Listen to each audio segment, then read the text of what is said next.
যারা খুব চেষ্টা করছে পাপ ঠেকাতে পারছে না। আব্দুর রাজ্জাক বিন ইউসুফের বক্তব্য শুনে কতবার যে কান ধরে কসম করলো আর কোনোদিন কোনো মেয়ের সাথে কথা বলবো না, কিন্তু টিকতে পারে না। 2 মাস 4 মাস পরে কথা বলে, বিড়ি সিগারেট খাবো না, তো 2 দিন 4 দিন পরে আবার শুরু করে। দোকানে বসে আড্ডা পিটবো না, সপ্তাহ পার হয়নি, পরের দিন দেখছে দোকানের সামনে বসে আছে। তাহলে বুদ্ধি কি? বহু লোক বলে আমাকে, আব্দুর রাজ্জাক সাহেব টিকতে পারি না, কোনো পথ আছে? ভাইজান আমি তো আর কোনো জাদুমন্ত্র দিতে পারছি না, পথ এটাই। তাহলে রাতে উঠে 2 রাকাত সালাত আদায় করে আল্লাহকে বলেন। যদি মনে করেন যে এখনই বন্ধ করে, তাহলে এভাবে উঠাবেন, আর যদি বলো বন্ধ করেন তাহলে এভাবে উঠাবেন। চাপ দিয়ে বলতে হবে, বন্ধ করতেই হবে। বন্ধ করবো না মানে করতেই হবে। তুমি তো পারো, তুমি তো এমন সত্তা নও যে পারবা না, তবু আমি বলছি। তার নাম হলো আজিজ, ওর নাম পরাক্রমশালী। ওর নাম কি? আজিজ, পরাক্রমশালী, তাকে কেউ ঠেকাতে পারে না। কাদির, সব কিছু করতে পারে। তো সবই যে পারো, আমি বলছি আমি একটা মানুষ, আমি পাপ করতে চাই না, তুমি বন্ধ করবা না কেন? তুমি শক্তি দিয়ে বন্ধ করে দাও। আপনি খুব চাপ দিয়ে বলবেন, হাত তুলে বলবেন, খুব বিনয়ের সাথে কান্নাকাটি করে চাপ দিবেন, বন্ধ হবে ইনশাআল্লাহ, হবেই। রাতে সালাত আদায় করলে 3টে। আমর ইবনে আব্বাস রাদিয়াল্লাহু তাআলা আনহু বলেন, রাসূল সাল্লাল্লাহু আলাইহি সাল্লাম বলেছেন, আকরাবু মা ইয়াকুনুর রাব্বু ইলাল আবদে ফিল লাইলিল আখির। রাত যখন 3 ভাগের 2 ভাগ পার হয়ে যায়, তখন আল্লাহ সবচেয়ে মানুষের নিকটে হয়ে যায়। রাতের 3 ভাগের 2 ভাগ পার হয়ে গেলে আল্লাহ মানুষের নিকটে হয়ে যান। এই শোনো আমর ইবনে আবাসা, তুমি যদি হতে চাও এই সময়ে যারা আল্লাহকে ডাকে তাদের অন্তর্ভুক্ত হও, হও না হও, তুমি চেষ্টা করো, তুমিও হয়ে যাও, পারলে হও। এই কথা রাসূল সাল্লাল্লাহু আলাইহি ওয়াসাল্লাম বলেন। আবু হুরায়রা রাদিয়াল্লাহু তাআলা আনহু বলেন, রাসূল সাল্লাল্লাহু আলাইহি সাল্লাম বলেছেন, এনজিলু রাব্বুনা তাআলা ইলা সামাই দুনিয়া হিনা ইয়াবকা সুলুসুল লাইলুল আখিরা। রাতের 3 ভাগের যখন 2 ভাগ পার হয়ে যায়, তখন আল্লাহ সপ্তম আকাশ থেকে প্রথম আকাশে নেমে আসেন। এই কথাটার খুব মূল্যায়ন করতে হবে। এই চালাই, আপসে কথা বলছো কেন? শরম বোধ হয় না? হাঁটাহাঁটি করো কেন? একটু লজ্জা বোধ হয় না কেন? শরম বোধ হয় না কেন? আমি তো কথা শেষ করবই ইনশাআল্লাহ। তো আপনার এত ব্যস্ততা বাড়লো কেন? আপনি একটু ধৈর্যের পরিচয় দিবেন। রাতের 3 ভাগের 2 ভাগ পার হলে আল্লাহ সপ্তম আকাশ থেকে প্রথম আকাশে নেমে আসেন। নেমে এসে বলেন, মায়াসুলনি ফাউতিয়াহু, কে কি চায়, যে যা চায় আমি তাকে তাই দিলাম। মায়াদুনি ফাস্তাজিবালাহু, কে আমাকে ডাকে বিপদে পড়ে আমি তার ডাকে সাড়া দিলাম। কি বলতে চাও? তাহলে বিপদে পড়েছি, ঠিক আছে, ঠিক করে দিলাম। কে ডাকে? 3 মাইয়াস্তাগফিরনি ফাগফিরাল্লাহু, কে আমার কাছে ক্ষমা ভিক্ষা চায়, যে চায় তাকে আমি ক্ষমা করে দেব, যে চাই তাকে আমি ক্ষমা করে দেব। অন্য জায়গাতে বলছেন আল্লাহ তাআলা হাদিসে কুদসি, ইবনা আদম মা দাওয়াতানি রাজাওতানি, আদমের ছেলে মেয়ে শোনো, তুমি যেভাবে ডাকো আমি সেভাবে থাকি, তুমি যেভাবে আশা পোষণ করো সেভাবে আমি পূর্ণ করে থাকি। আদমের ছেলে মেয়ে শোনো, তুমি যেভাবে ডাকো আমি সেভাবে থাকি, তুমি যেভাবে আশা পোষণ করো সেভাবে আমি পূর্ণ করে থাকি। ওলা উবালি, আমি পরোয়া করি না তুমি কত বড় পাপী, তোমার ক্ষমা চাইলে আমি ক্ষমা করে দিই, আমি পরোয়া করি না তুমি কত বড় পাপী, তুমি যেভাবে ডাকো আমি সেভাবে থাকি, তুমি যেভাবে আশা পোষণ করো সেভাবে আমি পূর্ণ করে থাকি। বালাগাত জনবকানা সেমায়, আদমের ছেলে মেয়ে শোনো, তোমার পাপ যদি বেশি হতে হতে হতে আকাশে লেগে যায়, পাপ আর পাপ, আকাশ জমিন পরিপূর্ণ পাপ, জীবনটা শুধু পাপে ভরা। 15-16 বছর থেকে পাপ শুরু হয়েছে, এখন 40 বছর বয়স, শুধু পাপ। জেনা দিয়ে ভরা জীবন, অশ্লীলতা দিয়ে ভরা জীবন, মানুষের বিরুদ্ধে চলা দিয়ে, বদনাম গীবত দিয়ে ভরা জীবন। তোমার পাপ বেশি হতে হতে যদি আকাশ পরিপূর্ণ হয়ে যায়, আমাকে বলো, আমি তোমার পাপ ক্ষমা করে দেব। যেভাবে তুমি ডাকো আমি সেভাবে থাকি, তুমি যেভাবে আশা পোষণ করো সেভাবে আমি পূর্ণ করে থাকি। তুমি যেভাবে ডাকো আমি সেভাবে থাকি, তুমি যেভাবে আশা পোষণ করো সেভাবে আমি পূর্ণ করে থাকি। বিচারের মাঠে সব মানুষের সামনে আল্লাহ আসবেন, সব মানুষের সামনে, পুরুষ নারী সব মানুষের সামনে এসে আল্লাহ বলবেন, আদমের ছেলে মেয়ে শোনো, আজ তুমি যে পরিমাণ পাপ নিয়ে এসেছো আমি সেই পরিমাণ ক্ষমা নিয়ে এসেছি। তোমার যে পরিমাণ পাপ আমার সেই পরিমাণ ক্ষমা, তোমার যে পরিমাণ পাপ আমার সেই পরিমাণ ক্ষমা, তোমার যে পরিমাণ পাপ আমার সেই পরিমাণ ক্ষমা, যদি শিরক না হয়ে থাকে। তো বাংলাদেশের ছেলে মেয়ে তো আল্লাহর রাস্তায় শিরক করছে। স্কুলে গিয়ে তো সুন্দর করে বলছে, ওমা তোমার আকাশ, ওমা তোমার বাতাস। আমি বলি না, আমার ছেলে মেয়েকে বলতে দিনি। এখনো এমন কোনো পরিস্থিতি আমার উপরে আসেনি যে আমি বলতে বাধ্য। মায়ের দুধ ছেড়ে গিয়ে বলবে, ও কালিমা তোমার আকাশ, এত বড় নোংরা কথা আমার ছেলে মেয়ে বলবে, এখনো এই পরিবেশ আমার কাছে আসেনি। যার কাছে বিদ্যা নাই, যার কাছে বুদ্ধি নাই, তার ছেলে মেয়ে করুক। আপনি কেমন বুদ্ধিমান মানুষ তা আমার কাছে ধরা পড়েনি। আপনার কাছে কি বিদ্যা আছে এটা আমার কাছে ধরা পড়েনি। সবচেয়ে বদের গোড়া হলো আপনার ওই ঠাকুর। ঠাকুর হলো ঢাকা বিশ্ববিদ্যালয়ের শত্রু, ঠাকুর মুসলমানের শত্রু।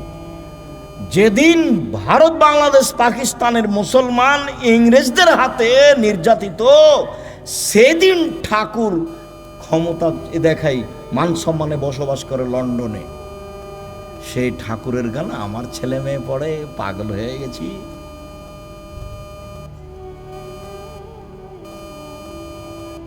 কিন্তু অবাক হয়ে গেল, নিজের ঘরের ওই কি বলছে গো, ব্রয়লার মুরগি জ্বালিয়ে দিয়ে ইন্ডিয়া থেকে মুরগি নিয়ে আসতে হবে।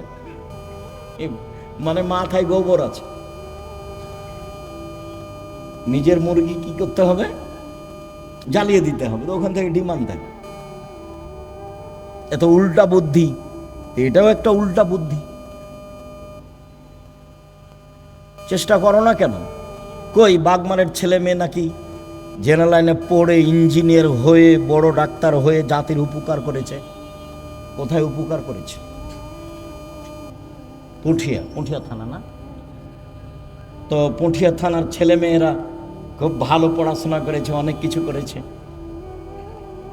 আমি তো বলছি প্রায় 30 বছর থেকে, আমি তো 30 বছরের ওই সেই কত বালানগরে এসেছিলাম বহুদিন আগে, সেদিন আমি বলেছি তোর বাপের আকাশ,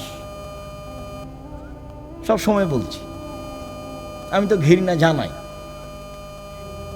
সম্মানিত দিনী ভাই বোন, রাতে উঠে আল্লাহকে কিছু বলতে হবে। আল্লাহ আমার আর আপনার কথা শোনার জন্য প্রতীক্ষমান। আল্লাহ নেমে আসেন আমার কথা শোনার জন্য, আর আমি ঘুমিয়ে থাকি, তাহলে এটা কেমন হলো? বুঝাতে পারলাম না? কথা মনে হয়। আল্লাহ নেমে আসেন আমার জন্য, আর আমি কি করি? ঘুমিয়ে থাকি। একটা কথা মধ্যে মনে রাখিয়েন, আমি ঘুমিয়ে থাকি এর অর্থ এই নয় যে সবাই ঘুমিয়ে থাকে। সবাই ঘুমিয়ে থাকে না। কেউ না কেউ আল্লাহকে বলে যে ঠিক আছে তাহলে আমাকে এটা করে দাও, ঠিক আছে তাহলে এটা আমাকে করে দাও, এভাবে বলে। আমর ইবনে আস রাদিয়াল্লাহু তাআলা আনহু বলেন, রাসূল সাল্লাল্লাহু আলাইহি সাল্লাম বলেছেন, মান কামা বিআসরি আয়া লাম ইগফাল মিনাল গাফিলিন। কেউ যদি রাতে উঠে 10টা আয়াত পড়ে, 10টা, তাহলে সে গাফেল নয়, এটা লিখে দেওয়া হবে। 2, মান কামা বিমিআ আয়া কুতিবা মিনাল কানিতিন। কেউ যদি 100 আয়াত পড়ে রাতে উঠে সলাতে, 100 আয়াত, তাহলেও পরহেজগার মানুষের অন্তর্ভুক্ত লিখে দেওয়া হবে। অমান কামা বে আলফে আয়া, কেউ যদি রাতে 1000 আয়াত পড়ে কোতেবা মিনাল মুকান্তেরিন, তাহলে পৃথিবীতে সর্বোচ্চ মর্যাদার অধিকারী যারা তাদের সাথে এও বড় বড় মর্যাদার অধিকারী, ইব্রাহিম আলাইহিস সালাম এরকম যারা বড় বড় মর্যাদার অধিকারী, আপনি যদি রাতে 1000 আয়াত পড়েন, যদি এটা ভারী তো 100 আয়াত তো পারবো, 10 আয়াত তো পারবো। আবু হুরায়রা রাদিয়াল্লাহু তাআলা বলেন, আল্লাহ রাসূল বলেছেন, মান কামা ইস্তাই কাজা, যে ব্যক্তি রাতে উঠলো, স্ত্রীকে উঠালো, 2 রাকাত সালাত আদায় করলো, কোতাবে মিনা যাকিরিনা যাকিরাত, যারা আল্লাহকে ডাকে ওদের একটা তালিকা আছে, এদের স্বামী স্ত্রীকে সে তালিকা লিখে দাও। উঠি না কেন, পারি না কেন? আজকে সোমবার, সিয়াম ছিলেন 32 বছর থেকে 30 বছর থেকে বলে আসছি, কেন সিয়াম ছিলেন না? আজ তো সোমবার, কেন থাকলেন না? এই ছেলে, এই সোমবারে সিয়াম থাকতে হবে কেন? কেন নবী থাকতেন বলো? সাপ্তাহিক মানুষের পাপ নেকি রিপোর্ট পেশ করা হয় কি কি বারে? সোমবার আর বৃহস্পতিবার। তা আমাদের নবী বলছেন যে আমি ভালোবাসি আমার রিপোর্টটা দেখার সময় আল্লাহ দেখুক যে সিয়াম অবস্থায়। নেও নেও আমার রিপোর্ট নেও, সিয়াম অবস্থায় নেও। তো মুহাম্মদ সাল্লাল্লাহু আলাইহি সাল্লাম চাইতেন তার রিপোর্টটা আল্লাহর কাছে পেশ করার সময় কি অবস্থায় দেখাতে চাইতেন? সিয়াম অবস্থায়। তা আপনি চান না কেন? মুরব্বী ভাইজান, আপনি সিয়াম ছিলেন আজকে? চুপ হয়ে যাচ্ছেন কেন? এই কি সুলি ফাঁসি নাকি? এই কি হাইকোর্ট জজকোর্ট নাকি? আদাত হয় না কেন? অভ্যাস হয় না কেন? ওইটা বাদ দিয়ে এটা করেন। বৃহস্পতিবার সোমবার সিয়াম থাকার চেষ্টা করেন। রাসূল আদর্শ দিয়ে গেলেন, আর আমি এমনি দুনিয়া থেকে চলে গেলাম, জীবন পার করলাম, তাহলে হবে? তাহলে হবে না। সম্মানিত দিনী ভাই বোন, রাসূল সাল্লাল্লাহু আলাইহি সাল্লাম বলেন, কেউ যদি ঘুম থেকে উঠে বলে লা ইলাহা ইল্লাল্লাহু ওয়াহদাহু লা শারীকা লাহু লাহুল মুলকু ওয়া লাহুল হামদু ওয়া হুয়া আলা কুল্লি শাইইন কাদির ওয়া সুবহানাল্লাহি ওয়া আলহামদুলিল্লাহি ওয়া লা ইলাহা ইল্লাল্লাহু আল্লাহু আকবার লা হাওলা ওয়া লা কুওয়াতা ইল্লা বিল্লাহ, তাহলে এখন যা বলবে আল্লাহ সেটা মেনে নেবেন। যেটা বলবেন সেটাই শুনবেন, যেটা বলবেন সেটাই শুনবেন। ঘুম থেকে উঠে এই দোয়াটা পড়তে হবে, লা ইলাহা ইল্লাল্লাহু ওয়াহদাহু লা শারীকা লাহু লাহুল মুলকু ওয়া লাহুল হামদু ওয়া হুয়া আলা কুল্লি শাইইন কাদির ওয়া সুবহানাল্লাহি ওয়া আলহামদুলিল্লাহি ওয়া লা ইলাহা ইল্লাল্লাহু আকবার ওয়া লা হাওলা ওয়া লা কুওয়াতা ইল্লা বিল্লাহ। অবশ্য জাবের রাদিয়াল্লাহু তাআলা আনহু বলেন, আল্লাহর নবী বলেছেন, মামিন মুসলিমিন ইয়াবিতু আলা যিকরিল্লাহি তাহিরান, কেউ যদি ওযু করে ঘুমায়, দোয়া পড়ে ঘুমায়, ওযু করে ঘুমায়, দোয়া পড়ে ঘুমায়, এখন ঘুম থেকে উঠে আল্লাহর কাছে যা চাইবে সেটা দিয়ে দিবেন। মায়াসআলু মিন খাইরিন মিন আমরিদ দুনিয়া ওয়াল আখিরাহ, ইহকাল পরকালের যেটা চাইবেন সেটা দিয়ে দিবেন, যেটা চাইবেন সেটা দিয়ে দিবেন। এই কথাটা লাগানো আছে ওযু করে ঘুমাতে হবে। কি করে ঘুমাতে হবে? ওযু করে ঘুমাতে হবে। জি, উপস্থিত দিনী মুসলিম বোন, বুঝতে পারছেন কিছু? না হইচই করে এসেছেন আর হইচই করে যাচ্ছেন? কিছু আল্লাহকে ডাকতে শিখুন, বলতে শিখুন। আল্লাহ রাসূল বলছেন যে কোরাইশদের মহিলারা সবচেয়ে উত্তম। কেন? 2টা কাজে তারা বেশি আগ্রহী, যত্নবান। এক, নিজের ছেলেকে লালন পালনে তারা খুব যত্নবান, এই জন্য সবচেয়ে ভালো। 2, স্বামীর সম্পদকে হেফাজতে খুব সতর্ক, এই জন্য ভালো। আল্লাহ রাসূল বললেন যে একজন মহিলা ভালো হতে পারে তার 2টা গুণে। এক, বাচ্চাকে ভালোভাবে লালন পালন করে। 2, স্বামীর অর্থ সম্পদকে ভালোভাবে দেখাশোনা করে, নষ্ট করে না। যখন আল্লাহ রাসূল বলেন খায়রুন নিসায়ে, সবচেয়ে উত্তম নারী কে, এক, স্বামীর সাথে কথা বললে হাসি মুখে বলে। দুই, স্বামী আদেশ করলে পালন করে। তিন, স্বামী যখন বাড়িতে থাকে না তখন নিজেকে হেফাজতে রাখে আর স্বামীর অর্থ সম্পদ হেফাজতে রাখে। ভালো নারী কিভাবে সংসার করেন জানা নাই। আপনার জীবনে আমার পক্ষ থেকে দুইটা উপদেশ থাকছে। একটা হলো স্বামীর সামনে অভিমান করবেন না। অভিমান নেই, অভিমান বলে কোনো জিনিসই নেই। অভিমান করলেই শয়তান আপনার ক্ষতি করবে। অভিমান কি? অভিমান আমাকে স্বপ্নপুরী দেখাতে নিয়ে গেল না। অভিমান কি? নাটোরের রাজবাড়িটা আমাকে একদিন দেখতে নিয়ে গেল না। অভিমান কি? এই কুরবানিতে একটা শাড়ি দিল না। এগুলো হলো অভিমান। অভিমান করলেই শয়তান সুযোগ পায়। আর যদি আপনি বলতে শিখেন, যেভাবে আপনি রাখবেন আমি সেভাবেই খুশি, মোটা কাপড়ে আপনি খুশি তো আমি খুশি, চিকন কাপড়ে আপনি খুশি তো আমি খুশি, আমার পক্ষ থেকে প্রতিবাদ নেই, অভিমানও নেই, তো শয়তান কি করবে তাহলে?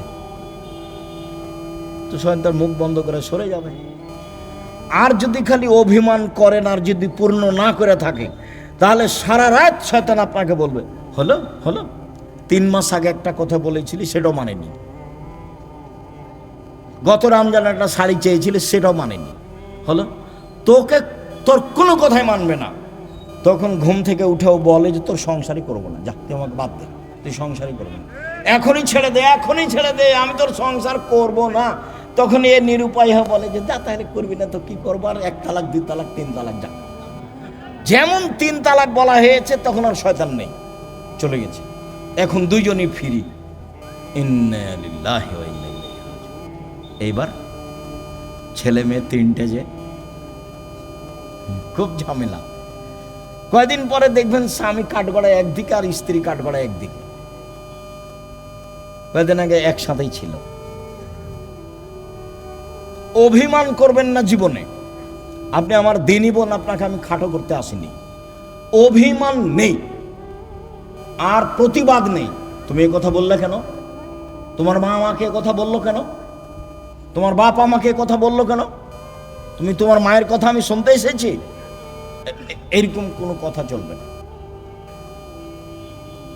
ধৈর্যের পরিচয় দিতে হবে, সহ্য ধৈর্যের পরিচয় দিতে হবে, তাহলে সংসার সুন্দর হবে, শয়তান সুযোগ পাবে না। আর আপনাকে বলি, আপনি কোনো সময় মুখ খারাপ করিয়েন না। যখন সাহাবীগণ বললেন আল্লাহর নবী, আমরা স্ত্রীদের কি হক আদায় করতে পারি, ওরা আমাদের কাছে কি পায়, আল্লাহ রাসূল 1 নম্বরে বললেন, আতেমা মাতায়েমতা তুতেমা মাতায়েমতা, তুমি যেভাবে খাও সেভাবে খাওয়াবা, খাওয়া দিয়ে কথা শুরু। তাকসুয়াহা মাক্তাসাইতা, তুমি যে মানের কাপড় পরো সেভাবে পরাবা। ওলা তুকাব্বে, কটু কথা বলবো না, গালি দিতে হয় না, স্ত্রীকে মারতে হয় না, নিন্দা করতে হয় না, গালি দেওয়া হবে না, সমস্যা আসতেই পারে। আল্লাহ রাসূল বলছেন ওকে বাঁকা হাড্ডি দিয়ে সৃষ্টি করা হয়েছে, আপনি জোর করে সোজা করতে চাইলে ভেঙে যাবে, ভেঙে তালাক। আপনাকে ধৈর্যের পরিচয় দিতে হবে। আর তালাক দিয়ে নিজেকে খুশি করিয়েন না, তোকে জব্দ করেছি তালাক দিয়ে, এইটা দিয়ে খুশি করিয়েন না। অন্য পথ দিয়ে খুশি করেন, নিজেকে সান্ত্বনা দেন, তালাক দিয়ে নয়। মানে বেগুনের গাছে আছে 2-3টা বেগুন আছে, 2টা নিয়ে গেলেন, এখনো গাছটা আছে, আর মোলায়ের গাছটা তো গোটাটাই শেষ। তালাক দিলে সবই শেষ। যারা বলেছে 1 বৈঠকে 3 তালাক, তো রাগে তো বলেছে তোকে 1 তালাক, তোকে 100 তালাক দিলাম, যা। তারা তো আরো বেকায় দেয়। আব্দুর রাজ্জাক সাহেব নাহি বলেছেন যে 1 বৈঠকে 3 তালাক, 1000 তালাক দিলে 1 তালাক, তবুও তো তালাক হয়েছে। স্ত্রীকে তালাক দিয়ে নিজেকে খুশি করিয়েন না, ভুল হিসাব। ধৈর্যের পরিচয় দেন, সংসার ভালো হবে। আর আপনি আমার দিনী বোন, একটু কিছু হলে বলবেন না তোর সংসার করবো না, তুই তালাক দিয়ে দে, তোর সংসার করবো না, তুই তালাক দিয়ে দে, তোর সংসারে থাকবো না, তুই আমাকে রেখেছিস কেন, এত কথা কেন আপনার? একটু ধৈর্যের পরিচয় দেন। যখন শুধু খালি আমার কাছে যত ফতোয়া আছে তার 70 থেকে 75% ফতোয়া আছে তালাকের। মানুষের জীবন এখন তালাক দিয়ে চলছে।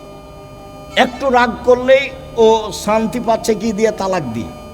ওও বলছে তুই তালাক দিয়ে দে, আর এও বলছে তোকে তালাক দিলাম, তোকে তালাক দিলাম। তালাক তো দেওয়া আল্লাহর বিধান, তারপর বলছে ক্ষমা চেয়েছি। ওকে হুজুর নাকি বলেছে যে তালাক দিয়ে ক্ষমা চেয়েছে, তার মানে হুজুরকে ক্ষমা চাইতে হবে আল্লাহর কাছে।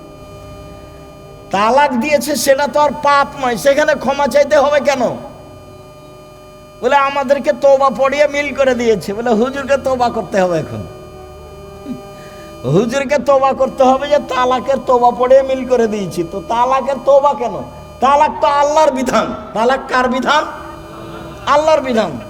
বিল্লাহি মিনাশ শাইতানির রাজীম। قد أفلح المؤمنون الذين هم في صلاتهم خاشعون.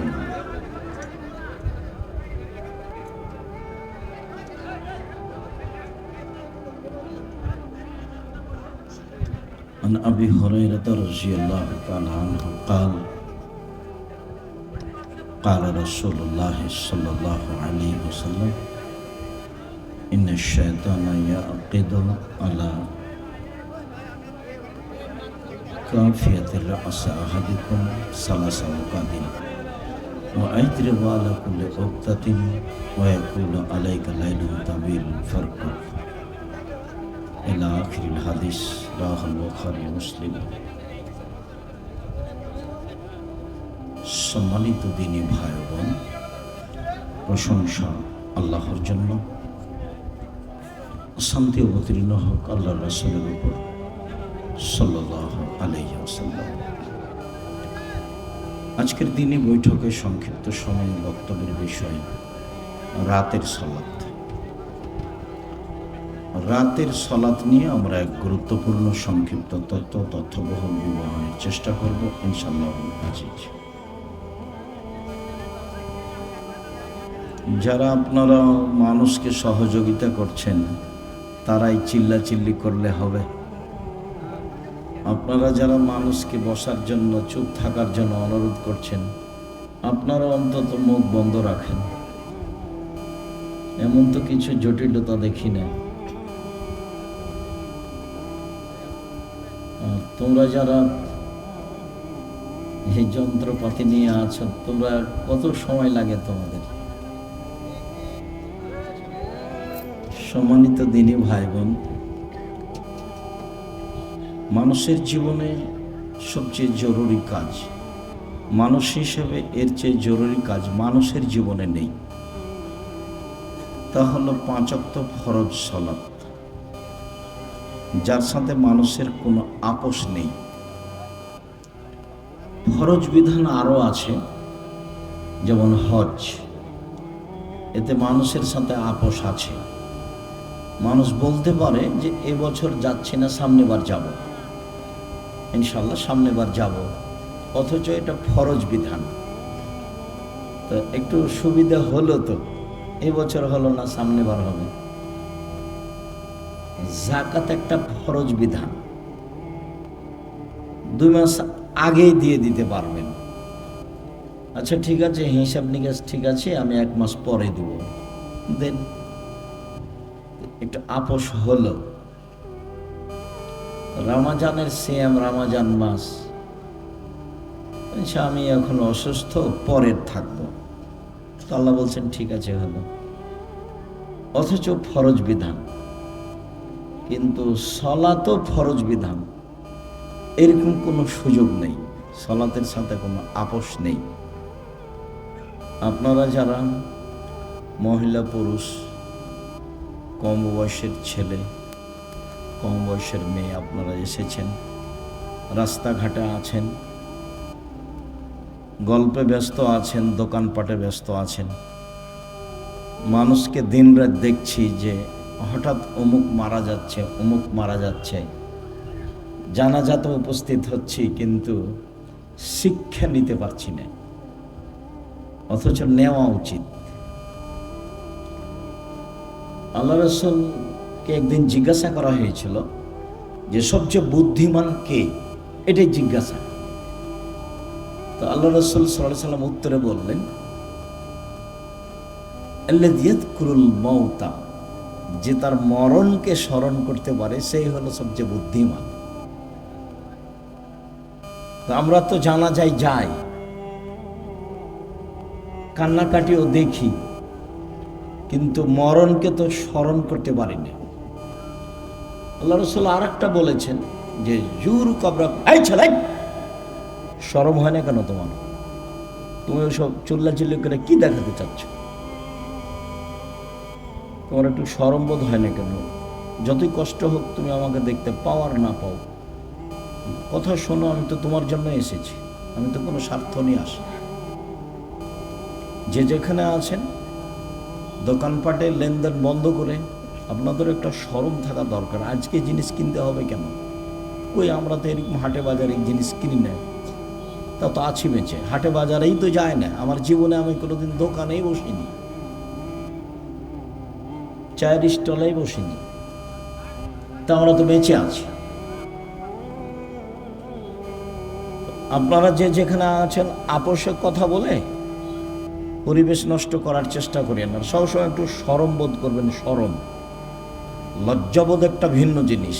আল্লাহ রাসূল বলছেন যে ইমানের 17টা ভাগ আছে, তার সবচেয়ে বড় ভাগ হলো লা ইলাহা ইল্লাল্লাহ, এটাই সবচেয়ে বড় ভাগ। আর সবচেয়ে ছোট হলো ইমাতাতুল আযানিত তারিক, রাস্তা থেকে কষ্টদায়ক জিনিস সরিয়ে দেওয়া। রাস্তায় বসা নিষেধ, রাস্তায় দোকানপাট নিষেধ, মিছিল মিটিং রাস্তায় নিষেধ। আল্লাহ রাসূল বলছেন যেখানে রাস্তা নিয়ে গন্ডগোল হবে সেখানে রাস্তা ডবল হবে, বাড়িঘর ভেঙে দিয়ে। আল্লাহ রাসূল রাস্তার উপরে যত কঠোর, শরীয়তের আর কোনো জায়গায় তত কঠোর আমার বিদ্যা বুদ্ধিতে ধরা পড়েনি। রাস্তার উপরে আল্লাহ রাসূল যত শক্ত, যত কঠোর।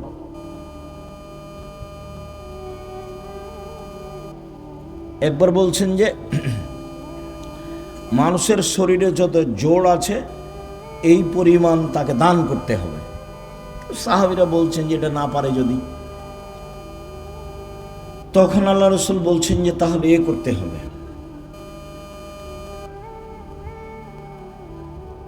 রাস্তা থেকে কষ্টদায়ক জিনিস সরিয়ে দিতে। তাহলে শরীরের যত জোড় আছে সব জোড় সমান দান করা হয়ে যাবে। তো রাস্তার ব্যাপারে আল্লাহ রাসূল খুব শক্ত। তো তিনি বলছেন যে সবচেয়ে বড় ঈমান হলো লা ইলাহা ইল্লাল্লাহ, আর সবচেয়ে ছোট ঈমান হলো রাস্তা থেকে কষ্টদায়ক জিনিস সরিয়ে দেওয়া, রাস্তাতে যেন কোনো সমস্যা না থাকে। তারপরে তো কথা শেষ, বড় শেষ, ছোট শেষ।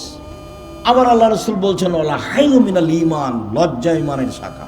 এটা তো দরকার ছিল না, বড় হয়েছে ছোট হয়েছে তো কথা শেষ। কিন্তু আল্লাহ রাসূল আবার এই লজ্জাটাকে ভিতরে ঢুকিয়ে দিলেন। লজ্জা হচ্ছে ঈমানের সবচেয়ে গুরুত্বপূর্ণ শাখা। রাতে এইসব বড় মোবাইলে ল্যাংটা মেয়ে দেখে কে? লজ্জা নেই যার। দোকানে বসে আড্ডা পিটে কে? টিভিতে নগ্ন মেয়ে দেখে কে? লজ্জা নেই যার।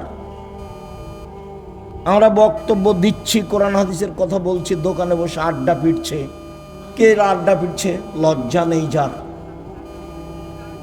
আমি কতবার বলছি যে এইসব নিজের খেয়ে পরের ধন্না ধরে অমুকের চরিত্র ফুলের মতো পবিত্র, এইসব নোংরামি করে বেড়াও রাস্তাঘাটে, দলাদলি করে দাঙ্গাবাজি করে আর একজনকে জেল হাজতে দাও। মানুষের তো অবস্থা দেখলেই মানুষ কেমন চরিত্রহীন, মানুষ মানুষের উপরে কি জুলুম করতে পারে। এই ফর্মুলাই হচ্ছে জুলুমের, এই ফর্মুলাই হচ্ছে জুলুমের। তুমি এখানে গেলেই চাঁপাইনবাবগঞ্জের ভাষাতে তুমি তো দূরের কথা তোমার বাপকে জুলুম করতে হবে। তার মানে এই পদ্ধতি ভুল। এটা হলো খ্রিস্টান আব্রাহাম লিঙ্কনের কাল্পনিক পদ্ধতি। ওরা এগুলো করে না, ওরা আপনাদেরকে বোকা বানিয়ে দিয়েছে, এগুলো করে বেড়াচ্ছে। আমি বহুদিন বলেছি যে একটা ছেলে মাদ্রাসা লাইনে পড়তে দিয়েছেন, কোরআন হাদিস শিখবে, তো তাকে আবার দাখিল পরীক্ষায় ভালো রেজাল্ট হয়েছে, তো তাকে আপনি আবার কলেজে ভর্তি করলেন কেন? কে খালা বলেছে ভালো রেজাল্ট হয়েছে? তাকে ছেলেটাকে কলেজে ভর্তি না করে কোথায় পড়াচ্ছে? একটা ইঞ্জিনিয়ার হতো, একটা ডাক্তার হতো। খালা এ কথা বলে, মামি এ কথা বলে, চাচা এ কথা বলে, চাচি এ কথা বলে, সবাই এ কথা বলে, তখন ছেলেটাকে স্কুলে দিয়েছে, ডাক্তারি লাইনে পড়ছে। তো যেই ছেলেটা প্রথম থেকেই স্কুলে আছে, বাপে বলছে ভালো মেধা, তো পঞ্চম শ্রেণী থেকে 2-3 জন প্রাইভেট মাস্টার রেখেছে, দশমে গিয়ে 4 জন প্রাইভেট মাস্টার রেখেছে। ইন্টার পাস করেছে যখন, তখন বিশ্ববিদ্যালয়ে ভর্তি হওয়ার জন্য সাবজেক্ট প্রতি একটা রেখেছে শিক্ষক। তারপরে বিশ্ববিদ্যালয়ে ভর্তি হয়েছে, তারপরে পড়াশোনার জন্য বাহিরে গেছে, পড়াশোনা করে বাহির থেকে এসেছে, তাই হলো ইঞ্জিনিয়ার। তো ও খালি চুরি করে, ও খালি কি করে? চুরি করে। যেখানে হিসাব নিকাশ লাগায় রাস্তাঘাটে, সেখানে টাকা কিভাবে মারা যাবে সেটাই তার মাথায় আছে। আর লোকে বলছে বড় ডাক্তার। তো যখনই কোনো প্রেসক্রিপশন লেখে কোনো রোগীর, তখন ওই কোম্পানির লিখে যে কোম্পানি তাকে টাকা দিয়েছে। প্রতারক, ধোঁকাবাজ। বহির্বিশ্বে গিয়ে যে ভালো পদে পড়াশোনা করেছে তাকে টয়লেটের সুপার বানিয়েছে বহির্বিশ্বে। ওকে তো বড় চাকরি দিবে না, 200-400 লেবারের দায়িত্ব দিয়েছে, মাসিক বেতন 3 লাখ টাকা। তো এও মনে করলো যে বিদেশে 3 লাখ টাকা বেতন পাই, সুইপারের দায়িত্বশীল হলে কি হবে? তাই ফলাফল হলো এই।